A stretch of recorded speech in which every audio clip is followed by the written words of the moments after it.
ውድ ተመልካቾቻችን ቅዱስ ጳውሎስ እንዳለ ዕለት ዕለት የሚከብድብን የአብያተ ክርስቲያናት ሁሉ ሐሳብ ነው። በእኛ ቆሮንቶስ ምዕራፍ 11 ቁጥር 28 እንደተመዘገበው ማለት ነው።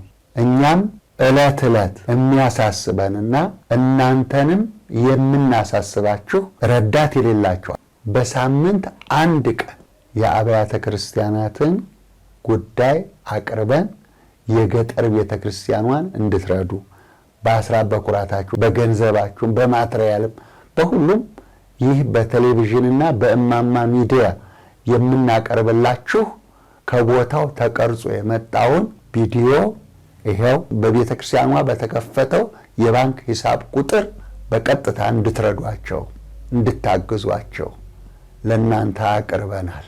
አመሰግናለሁ። በስመ አብ ወወልድ ወመንፈስ ቅዱስ አሃዱ አምላክ አሜን። እግዚአብሔር አምላካችን አገራችን ኢትዮጵያን ሰላም ያደርግልን።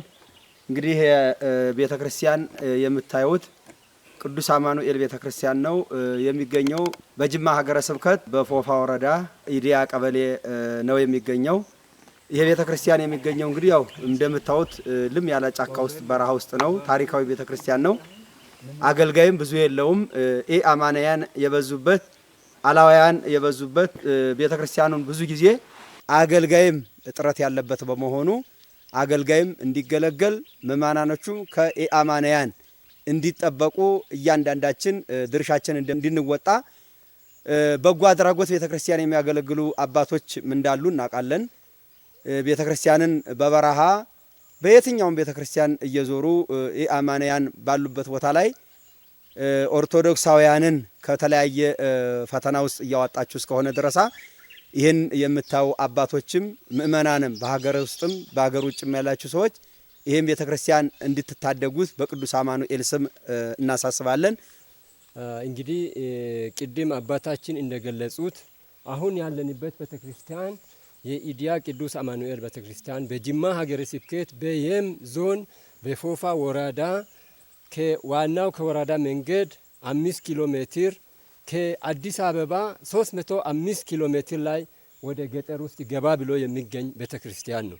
ይህ ቤተክርስቲያን እንደሚታቁት አሁን የሚገኘው ይሄ ጫካው እጽዋቱ እንደሚታዩት በጣም ገጠር ውስጥ የሚገኝ ሲሆን ቤተክርስቲያኑ መጀመሪያ የተመሰረተው በ1987 ዓመተ ምህረት ቦታው ተባርኮው በ1991 ዓመተ ምህረት ታቦተ ሕጉ ወደዚህ ገብተዋል።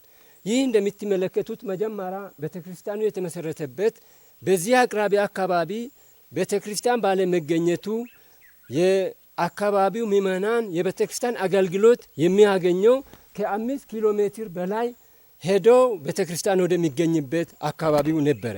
በወቅቱ በአቅራቢያው ቤተክርስቲያን ባለመገኘቱ አካባቢው ላይ ያለው ምእመናን በመናፍቃን ወይም በሌሎች ሃይማኖቶች ተማሪኮ ወይም ተሰብኮ በከፍተኛ ስብከት ወደ ምንፍቅና ሃይማኖት ገብቶ ነበሩ። በወቅቱ በነበሩ በአንዳንድ ጠንካራ አባቶች ይህ ቦታ ተባሪኮ ቤተክርስቲያን እንዲገባ ተደርገዋል።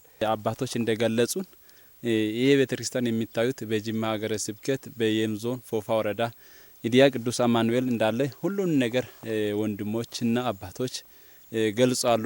ነገር ግን የቤተክርስቲያን የሚተዳደለው በጎ አድራጎች በሚያደርጉበት እርዳታ ነው አገልግሎትም እየተሰጠ ያለ። ሁለተኛ ቤተክርስቲያኑ ብዙ የሚጎላቸው ነገሮች አሉ።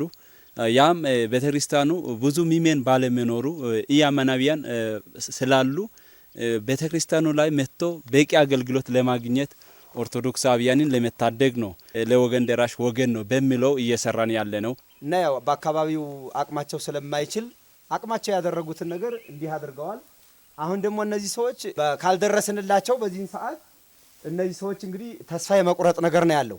አካባቢው ላይ አሁን ብዙ አማንያን አለ። በጥሩ ሁኔታ በተለያየ በብልጭልጭ በብዙ ነገር አባቶችንም ወጣቶችንም ህፃናቶችንም በሰንበት ትምህርት ቤት በብዙ ነገር እየተፈተኑ ነው ያለ። ለወደፊቱ ይሄው እንደምታዩት ምንም ነገር የለም። የቤተክርስቲያን ራሱ ኮርኒስም የለውም። ልክ የግለሰብ ቤት ውስጡ እንደውም ይሄው አሁን ኮርኒሱ ማዳበሪያ ነበር። ይሄው ማዳበሪያውም ወርዷል። የለም ማዳበሪያው መሬቱ አፈር ነው። አባቶች ገብተው በሚያገለግሉበት ሰዓት እንኳን በቅዳሴ ለመቀደስ በጉረሮ ነው አዋራው እየገባ ያለ ሰው ሲረገጠው። ስለዚህ ይህን ሁሉ እንደው የጥሪ መልእክት ነው እያስተላለፍን ያለ። እዚህ ጋር ውሃ ነው የሚፈሰው ቤተክርስቲያኑ። ውሃ ነው ውስጡም ውጩም ውሃ ነው። ቆርቆሮ ነው። ቆርቆሮ ማገሩ ውስጡ ፈሷል። ሁለመናው ቤተክርስቲያኑ እያፈሰሰ እስከሆነ ድረሳ እንግዲህ ምእመናን ይሄን ከምታው አባቶች እናቶች ቅድም ገልጸነዋል። እንደው ከልባችሁ ከውስጣችሁ እንድታስገቡት ነው የምንናገረው። ቤተክርስቲያናችን እንድትታደጉልን በቅዱስ አማኑኤል ስም እንማጸናችኋለን።